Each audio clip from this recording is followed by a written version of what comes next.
नमस्कार दोस्तों। कई बार ये लगता है कि कोई अध्यात्म पुरुष, अध्यात्म गुरु, आध्यात्मिक गुरु और किसी उर्दू शायर, फ़कीर किस्म के, फ़क्कड़ किस्म के उर्दू शायर के बीच में क्या रिश्ता हो सकता है। कई बार इस बात पर सोचना पड़ता है। लेकिन कुछ एक रिश्ते ऐसे भी होते हैं मित्रों कि वो संवेदना के धरातल पर इतने प्रगाढ़ हो जाते हैं कि उस वक्त अध्यात्म और शायरी के बीच में कोई भी व्यवधान, कोई बाधा दिखाई ही नहीं देती। सीधा रास्ता, सपाट, एक ही स्तर पर खड़े हैं। मैं जिस अध्यात्म पुरुष का जिक्र कर रहा हूँ वो हैं ओशो, आचार्य रजनीश, और जिस शायर का जिक्र कर रहा हूँ मिर्ज़ा गालिब।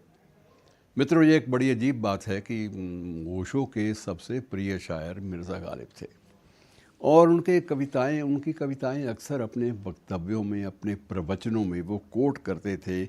उनका ये कहना होता था कि गालिब की कविताएं जीवन के दर्शन को, फिलॉसफी ऑफ लाइफ, जीवन के दर्शन को समझाती हैं। उनमें प्रेम भी है, गालिब की नज़मों में, गज़लों में प्रेम भी है, दुख भी है, अस्तित्व की सच्चाई, अस्तित्व, एग्जिस्टेंस की सच्चाई, जो ट्रूथ है वो भी शामिल है। और ओशो ने गालिब की कुछ एक प्रसिद्ध पंक्तियों को अपने प्रवचनों का आधार भी बनाया। और एक बार उन्होंने कहा कि गालिब की कविताएं जीवन के सार को दर्शाती हैं। और इस बारे में उन्होंने कुछ उदाहरण भी दिए। एक उदाहरण जो ओशो ने दिया वो ये है कि मोहब्बत में नहीं है फ़र्क जीने और मरने में। गालिब का जिक्र करते हैं कि मोहब्बत में नहीं है फ़र्क जीने और मरने का, उसी को देखकर जीते हैं जिस काफिर पे दम निकले। और हज़ारों ख्वाहिशें ऐसी कि हर ख्वाहिश पे दम निकले।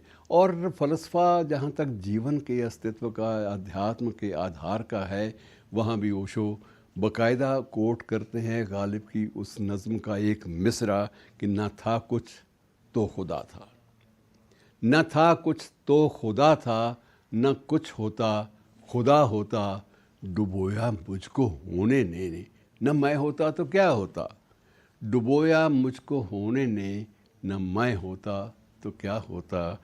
हज़ारों ख्वाहिशें ऐसी कि हर ख्वाहिश पे दम निकले। और ऐसे कितने असंख्य उदाहरण ओशो ने गालिब में ढूंढे।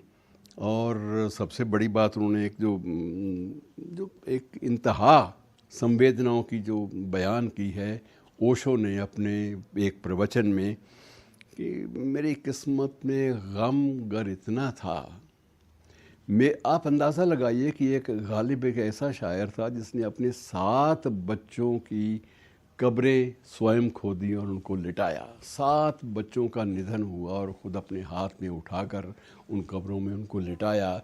और उस वक्त गालिब की एक गज़ल बड़ी प्रचलित थी कि मेरी किस्मत में गम गर इतना था, मेरी किस्मत में गम गर इतना था, दिल भी या रब कई दिए होते। तो ये मित्रों अजीब सिलसिला है जिसमें स्वयं ओशो जैसा विचारक भी डूब गया था। और उन्होंने उसके बहुत सारे उदाहरण जो हैं गालिब की गज़लों के, वो अपने आध्यात्मिक चिंतन का आधार भी बनाए हैं। शुक्रिया दोस्तों, बाकी फिर कभी।